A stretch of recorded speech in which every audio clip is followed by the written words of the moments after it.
Weston? Yes, sir, that's me. Registered package. Sign here. Oh, gee, it's come. Oh, gosh. Mom? Yes? It's here. What? What's all the excitement, son? It's here. I heard you the first time. What's here? My correspondence course. No, you're studying something, are you? I'll say. Where do I sign for it, Mr. Postman? Right there, number 1953. What are you taking up?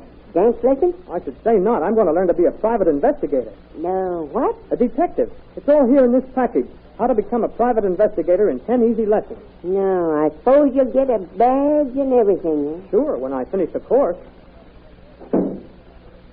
Today's radio play, Private Investigator, is based on a most interesting story taken from the pages of next Sunday's issue of the American Weekly, the magazine distributed with all first Sunday newspapers from coast to coast. All right. I'm coming. I'm on the way, third floor. Keep your shirt on. Say, what is this, a game?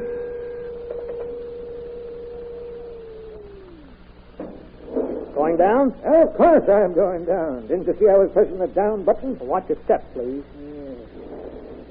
This hotel has only 17 stories, and yet there's never a car going down when I am, or going up when I want up.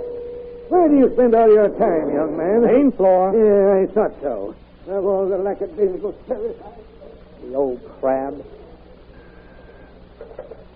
Landy, what's the lesson for today? Fingerprints? No, it's... Oh, gee, Mabel, you don't take my course serious. Well, not as serious as you do, at any rate. You got a customer. Oh, yeah? Well, let the next car get it. I haven't had a chance to do any studying all morning. Say, if I ran my candy counter the way you do your elevator, boss would fire me. Well, I wouldn't care. What? Oh, I don't mean if he fired you, Mabel. Gosh, that would be too bad. But I mean if he was to fire me. I'm almost ready for the plainclothes squad. Honest, Andy? Sure. You know, it ain't everybody can be a detective, Mabel. There's certain requirements you have to measure up to. What are they? Well, the course tells you right here in the first lesson. Here. It says, the applicant for an investigating officer must possess youthful vigor, mental and physical alertness, and robust good health. That's you, all right, Andy. Yeah. And then it says, he must exercise tact in all cases, be ready to risk his health, or if need be, his life, in the line of his professional encounters with fatigue, hardship, disease, or desperate criminals. Heavens, it sounds terribly dangerous, Andy. Well, the life of a private investigator isn't the life of ease. It takes a man. Oh, I'm sure it does. Yes, sir, Mabel. I'm not going to be an elevator boy all my life. I'm going to amount to something. I'm sure you will, Andy. Someday. Huh. I suppose you think I couldn't solve a crime. Well, Why, most crimes break because of some tiny little observation by a detective, Mabel. Some little thing that by itself doesn't mean anything, but when linked up with something else, proves the guilt or innocence of someone. I should think a detective would have to be a college man. He has so many kinds of cases. Well, that's true, Mabel. The course says here, a private investigator has to solve problems relating to every branch of human knowledge. Now, how could you solve problems like that, Andy? Oh, I couldn't solve all kinds of cases right off, but I'm always trying to pick up knowledge, like which part of a shoe wears away fastest, or how tall a man is by the measurement between each step in his footprint, or the difference between a knot tied by a sailor and a knot tied by a bundle wrapper in a department store, or what color stain a red... There's a chance to pick up some knowledge. See, he's pushing that buzzer to be brought downstairs. Gosh, somebody's always taking the joy out of life. Boy, hold your car.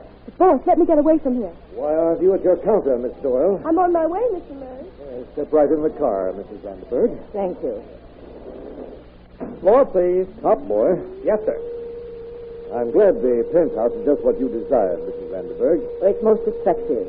Oh, may I say something I feel I ought to say? Certainly. I've been admiring your diamond brooch. Oh, this? Yes.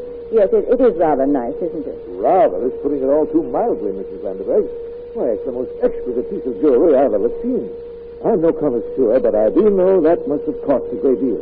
It was a gift from my late husband. Oh? I think he paid something like $50,000 for it. Penthouse, please. Well, here we are, Mrs. Vandenberg.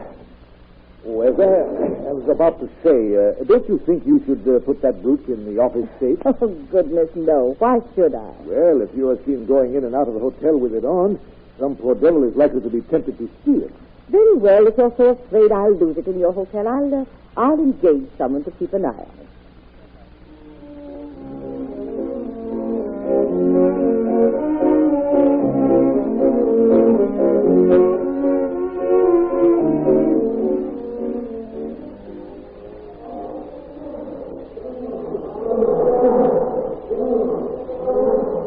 Gosh, Mabel, it's fun here at the zoo on a Sunday afternoon. Yeah. Oh, Andy, look at that lion. Isn't he fierce looking? I'm glad he's behind the bars. So am I. But believe me, Mabel, I wouldn't be afraid to face him barehanded for your sake. Honest, Andy? You bet. There isn't anything I wouldn't do for you, Mabel. Gee, you're sweet. Well, I haven't had a chance to make good as a detective yet. But I'm going to before long. You just wait and see. Andy, I think it's fine of you to be so ambitious, but couldn't you pick out some other profession more in your line? Like night clerk or something? Mabel! You're good looking and have loads of personality. Well, a private investigator should have personality. That's rule 3. But you're so young, Andy. Now you take Mr. Kelly. You mean the detective Mrs. Vanderberg is hired to watch out for her brute? Yeah. Well, you take him. I don't want any part of him. Is that so? Well, he's the ideal detective. Derby hat, smart black mustache. Cigar and flat feet. Believe me, he looks as though he could handle any crook that came along. Look. I'll bet he could. You'd hate to get a poke in the nose from him. Well, that's all he is, a great big bruiser. I tell you, Mabel, it's brains that count most in being a private investigator. Why, wait. Rule 5, right? Oh, right here it says, the perfect private investigator acts with directing intelligence. He proceeds step by step from one logical conclusion to another. Precision of memory and details is the essential attribute. Not necessarily brawn, but intellect above all. I don't know how you could find time to read rules from a book with a burglar pointing a pistol in your ribs, Andy. Mabel, a real clever investigator wouldn't be in that sort of a situation. The sun's starting to go down. Don't you think we'd better be starting home? All right, come on.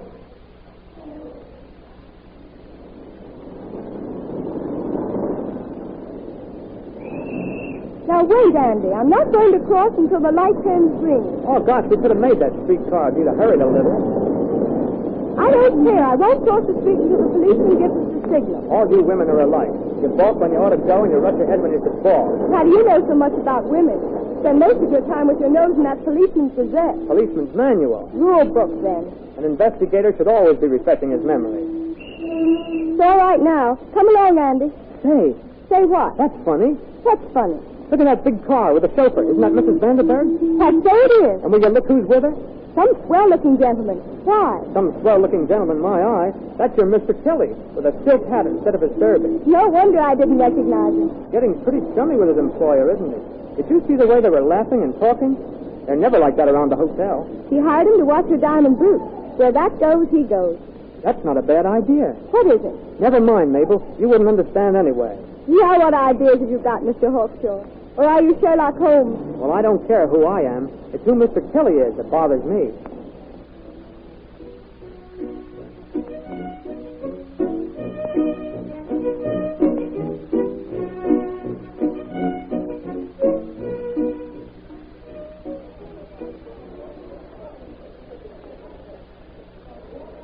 Bar of chocolate, Gary, and make it snappy. I got to get back on my watch up at the tent house. Yes, Mr. Kelly. Doesn't Mrs. Vanderberg know you're down here? No. I got tired of sitting on the stairs, so I thought I'd come down, stretch my legs, and get some nourishment. We Secret Service men have to eat the same as anybody else. I take 4 hours on and 15 minutes out. I bet you have some exciting adventures, Mr. Kelly. Oh, once in a while we get a change. Like the time I caught 3 armed burglars single-handed, without a gun on me. Gee, It was nothing. my boyfriend's going to be a detective. Is that so? Well, you tell him if he wants any pointers from an old Secret Service man, just come to Michael Kelly. Yes, sir. Thank you, sir. I will. Kelly. Someone calling me. Oh, the manager. What's the matter? Quick, Mrs. Vanderberg. Yeah, what's happened? I just came down a minute Well, ago. come along. I'll explain in the elevator. Miss Bell, get a policeman. Yes. Yes, hold that car. Car's reserved, ladies. Take the next car, please. Top floor and hurry. What's all the fuss? The girl on the switchboard saw the penthouse light flash on, and she heard a muffled voice. Couldn't make out the words. Sounded like a cry for help. Can you beat it? Nothing happens all the time I hang around, and the minute my back is turned, the old dame gets into trouble. The investigator bends all efforts to untiring vigilance while on a case. Rule 9. What's that? Nothing, sir. Oh, I hope Mrs. Vanderberg's brooch is safe. Yeah, it'll cost you plenty if she loses that in this joint. That's what I'm afraid of. Oh, why couldn't you have been upstairs instead of at the candy counter? Penthouse floor. Watch your step, please. Now, don't get excited, folks. Just leave everything to me. Of course I Kid, will. Yes, sir. Go downstairs. Yes, sir. No, you stay here. Yes, sir. No, you better come along with us. Yes, sir. Well, look, the penthouse door is open. Yeah, come on. Let's see what happened. Mrs. Vanderberg! Mrs. Vanderberg! Oh, hurry. Hurry. She's bound as well as gagged. Why, so she is. Oh, Let's get her free. Boy, give me a hand here. Yes, sir. I'll undo this knot. Not too rough now. Come on. That's it. Oh, my dear Mrs. Vanderberg, this is terrible, terrible. How did this happen? Well, I was alone. I was alone when the doorbell rang. I thought it was Mr. Kelly. Yes? I opened the door. It was a strange man. He bound and gagged me. Then he found my brooch, which he was evidently after, and ran out. There, you see? The first time I turned me back. Which way did he go? I don't know. Mr. Murray? Mr. Murray? Yes? That brooch was worth $50,000.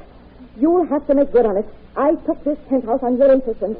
You said it would be safe here. The lady's right. I only wish I'd have been here when that thief came in. So do I. What do you mean, kid? I mean, I wish I'd been here myself. You?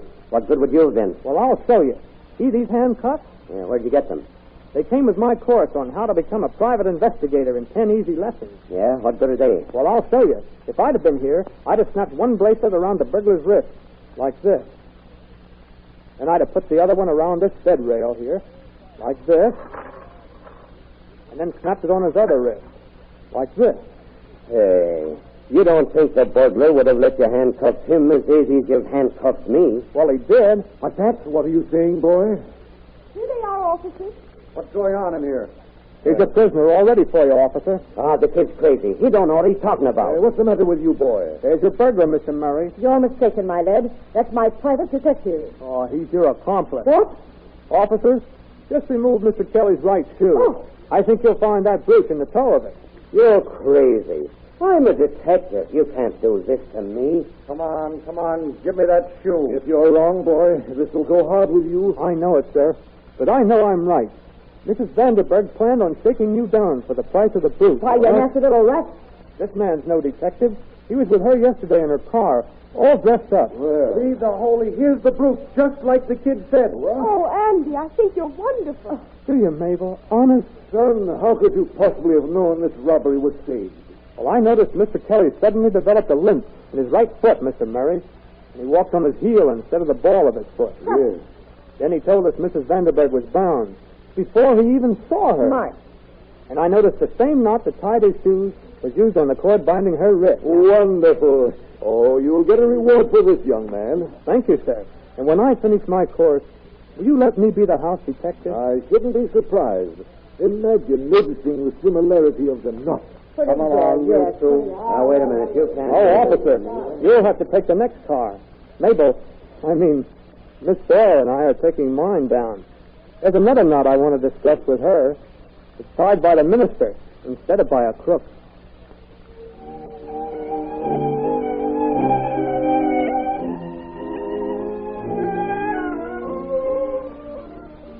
The radio play to which you have just listened was suggested by one of the many interesting stories appearing in next Sunday's issue of the American Weekly, the magazine distributed with all Hearst Sunday newspapers from coast to coast. This is Wentworth announcing and turning the microphone over to your own announcer, who has an interesting message for you.